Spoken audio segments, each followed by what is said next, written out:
Hello, my name is Sean and I'm an elder at Andover Baptist Church.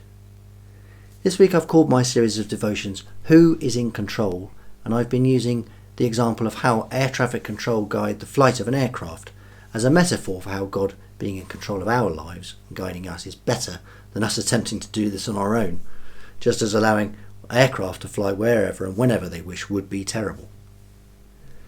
Throughout the week I've been telling you about my lifelong love of aviation and explaining how I came to qualify as a tower controller at Stansted, but then how the growing stress of the job and a failed exam led me eventually to resign my position with no idea about what I would do next.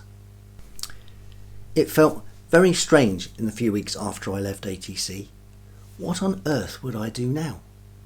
Working in aviation in some way was all I'd ever wanted and all I'd known for some time. It took me quite a while to snap out of my self-pity and look at a new future. But God was there, guiding, making opportunities, always in control. I can see it clearly now, looking back, even if at the time I was so unsure.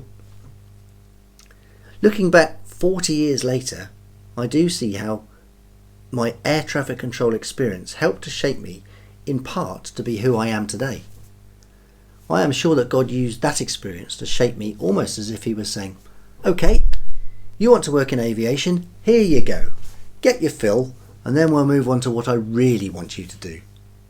I can clearly see how my eventual career in IT was God's end goal, because I went on to have a wonderfully fulfilling 30 years working for TSB and then Lloyds as a computer programmer and later as a manager, which I loved, and which allowed me to be here in Andover to help build and lead the music teams over many years at ABC, to build and lead a large scout group in the town, and many other things I would not have done if I hadn't returned to Andover.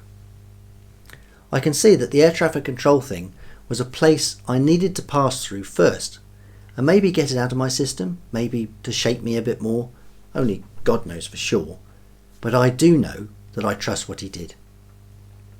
You'll remember that our aircraft has landed at Edinburgh, and as soon as we taxi off the runway, we'll be handed over to the ground controller again, who will tell us which gate we need to park at and give us a route to get there.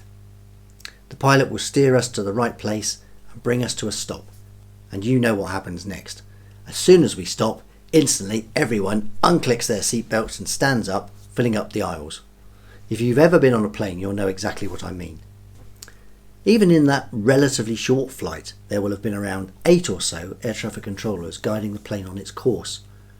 On long-haul flights, there'll be many more as the aircraft passes from sector to sector. As a passenger, you don't ever see or hear them, but they are there, keeping you safe, controlling what happens to your plane. Psalm 23 verse 3 says, "He refreshes my soul. He guides me along the right paths for his name's sake." Psalm 23 is a beautiful chapter of the Bible, isn't it? David is acknowledging God's goodness and protection in his life. David has come to learn the comfort in depending on God. He recounts his experiences as God being a shepherd for him, leading him through the troubles and guiding him. We can have confident hope that God will provide for us throughout all of our lives. Just as passengers on a plane cannot physically see who's controlling their flight, so we can't actually see God himself. But the passengers really do see the results of that control, even if they don't think about it, because the fact they arrived safely is the proof that the control was there. And we too can see God's hand in our lives if we take the time to look back. I think it's a really important thing for us to do this regularly, because it helps to build our faith stronger and stronger. Today, think about something that's happened in your life, either recently or some time ago. Try and remember how it felt at the time, how confusing it may have been, and how maybe you even wondered where God was in the situation, or why he was allowing you to go through that. And then think about what the eventual outcome was, or where you ended up, maybe even years later, and see if you can see God's hand in it and how he was there all along. I can see exactly that in my life.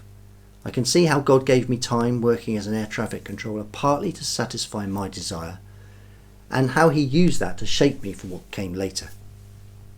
Not every event will be like that for you, and there will be some times when it will be impossible to understand why this happened or why God allowed you to experience that.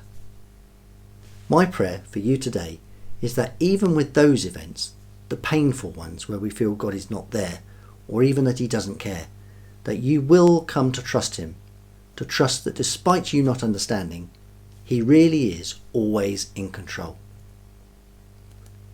The final song I've chosen for this week from the Bigger Than My Imagination album is called Beautiful Face, and simply speaks of how wonderful God is. I hope you enjoy listening to it. A link to the song can be found in the description below. Thank you for listening to me this week. Please join us again for more devotions next week. Goodbye.